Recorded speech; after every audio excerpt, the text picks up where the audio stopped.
Movie అదిరిపోయింది. ఒక్క మాటలో చెప్పాలంటే ఇప్పుడే చూశాను, కల్కి మొక్కాలనిపిస్తుంది నాగార్జున గారి కాళ్ళకి. ప్రభాస్ గారు, అమితాబ్ బచ్చన్ గారు హైటు, ఈ సినిమాలో హైలైట్ వాళ్ళిద్దరు ఫైటు సూపర్ ఉంది, అదిరిపోయింది. అలాగే ప్రజెంట్ దీపికా పడుకునే ప్రెగ్నెంట్, రొమాన్సీలు లేవు కాబట్టి ఈరోజు గుర్తుకు రాదు నైట్. అలాగే పవన్ కళ్యాణ్ గారికి సన్ను అకిరానంద్ యాక్టింగ్ ఎలా తీశాడు, కమలాసన్ సూపర్ ఉంది బాగా, నిజంగా 3Dలో చూశాను, సూపర్. ప్రభాస్ గారికి ఎంట్రీ గేట్ వచ్చేసింది హాలీవుడ్కి. ఇక ఈ సినిమాతో హాలీవుడ్ బద్దలైపోద్ది, అదనమాట. ఇంకా ఈ సినిమాలో 2 అద్భుతాలు ఉంటాయి.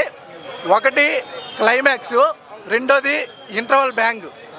అలాగే ఈ సినిమాలో మీకు తెలియనిది రాజమౌళి గారు యాక్ట్ చేశారు, అలాగే ఆర్జీవి గారు యాక్ట్ చేశారు, అనుదీప్ గారు యాక్ట్ చేశారు. అన్ని చిన్న చిన్న సీన్లు అయినా సరే సినిమాకి చాలా ఉపయోగపడతాయి వాళ్ళ యాక్ట్ చేసిన సీన్స్ అనమాట. చాలా బాగుంది. హాలీవుడ్ లాంటి గ్రాఫిక్, నిజంగా మనం అనుకున్నాం గ్రాఫిక్స్ ఏమన్నా మరీ డల్ అయిందా అవుద్దా అని అనుకున్నాం. Graphics next level. బాహుబలి తర్వాత అదిరిపోయే గ్రాఫిక్స్ చూసాం మనం. అవెంజర్స్ ఇంటికి వెళ్ళిపోవాలి, అలాగే మిషన్ ఇంపాసిబుల్స్ స్మాష్ అయిపోవాలి, చాలా బాగుంది.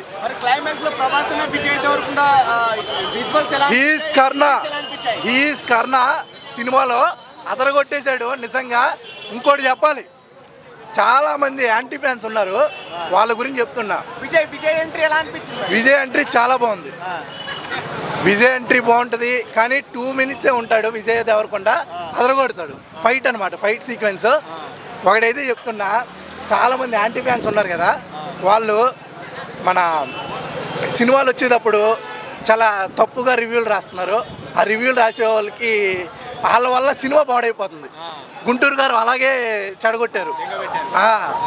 అలా యాంటీ ఫ్యాన్స్ని మీరు ఎంకరేజ్ చేయకుండా మంచి రివ్యూ తీసుకుని మంచిగా పాపులర్ చేయాలి, సినిమా బాగుండాలి, సినిమా బతకాలి. Thank you very much, bye bye.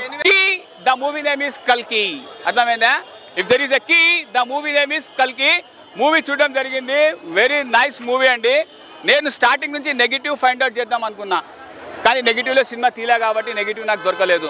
There is a positive movie. మళ్ళీ ప్రభాస్ గారిని ఒక 10 ఏళ్ళు తొక్కుతారనమాట సినిమాలో. ఆ కెమియోలో ఒకటి ఉంటుంది. నేను చెప్పే రివ్యూ 99% అబద్ధం కావచ్చు, అర్థమైందా? 99% అబద్ధం కావచ్చు, కానీ సినిమా 100కి 101% హిట్ సినిమా, అర్థమైందా? 1500 CR ఈజీగా కలెక్ట్ చేస్తుంది. ప్రతి ఒక్కరు చూడాల్సినటువంటి మూవీ. 20th centuryలో అమితాబ్ బచ్చన్ని ఎవడన్నా వాడాడు అని అంటే there is only one, the director of కల్కి. సో నాకు తెలిసి ఒకవేళ ప్రభాస్ గారు ఇంకా ఇలా దాంట్లో ప్రభాస్ గారిని 3 రోజులు చూపించడం జరిగింది.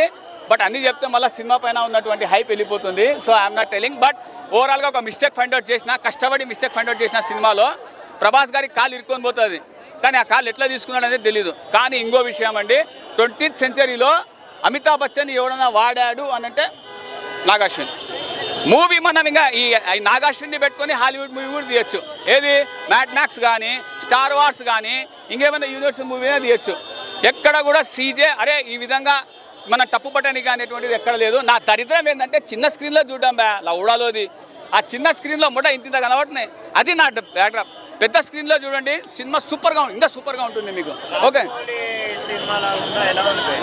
అరే చెప్తున్నా కదా, బాహుబలికి అమ్మ మొగుళ్ళ తయారైనాడు మరో జూనియర్ రాజమౌళి, అర్థమైందా? సినిమా అట్లా ఉంది అని చెప్తున్నా, డైరెక్టర్ వర్త్ అట్లా ఉంది, అర్థమైందా? Right, yes of course, why not ఉంది. కమలాసన్ గురించి పార్ట్ 2లో చెప్తా, ఓకేనా? Keep it up, keep watching అన్నారు. హాలీవుడ్కి మనం వెళ్తే తప్పేంటి అని అన్నారు. ఖచ్చితంగా ఈ సినిమా అనేది హాలీవుడ్లో ఖచ్చితంగా నడుస్తుందన్న. సూపర్ డూపర్ అని మన ఇండియన్ మైథాలజీని కనెక్ట్ చేసి ఈరోజు ఇలాంటి సినిమా వస్తుందని ఎవరు కూడా ఎక్స్పెక్ట్ చేయరన్న. సూపర్ అన్న. దీంట్లో రాజమౌళి ఉన్నాడు, ఆర్జీవి ఉన్నాడు, బ్రహ్మానందం కామెడీ కూడా సూపర్గా ఉందన్న. కానీ ఒకటన్నా, మనందరికీ అశ్వత్థామ అంటే ఇలా ఉంటాడు అంటూ అమితాబ్ బచ్చన్ చూపించారన్న, అది కూడా సూపర్ ఉందన్న. కమల్ హాసన్ హీరోలోనా ఆయన సెకండ్ పార్ట్లో ఇంకా ఆయన క్యారెక్టర్ అనేది నాకు తెలిసి సెకండ్ పార్ట్కి మస్తు ఉంటుందని అనిపిస్తుంది అన్న. Collections compulsory cross first day కలెక్షన్సే క్రాస్ అయిపోయినాయి. ఇంకా మనం దాని గురించి ఆలోచించాల్సిన అవసరం లేదు. అన్ని కలెక్షన్స్ క్రాస్ అవుతాయి. మనం అంటే పడనోళ్ళు, అంటే ముఖ్యంగా మన తెలుగు వాళ్ళు అంటే పడనోళ్ళు దీని గురించి ట్రోల్ చేస్తారు. కానీ ఈరోజు #1 సినిమా, ఈవెన్ ఇండియాలో వరల్డ్లో #1 సినిమా మన తెలుగువాడి సినిమానే. అందరూ ఒకసారి అన్న తెలుగువాడి సినిమానే #1 అని చెప్పుకోండి అన్న. Thank you Nag Ashwin, thank you Prabhas.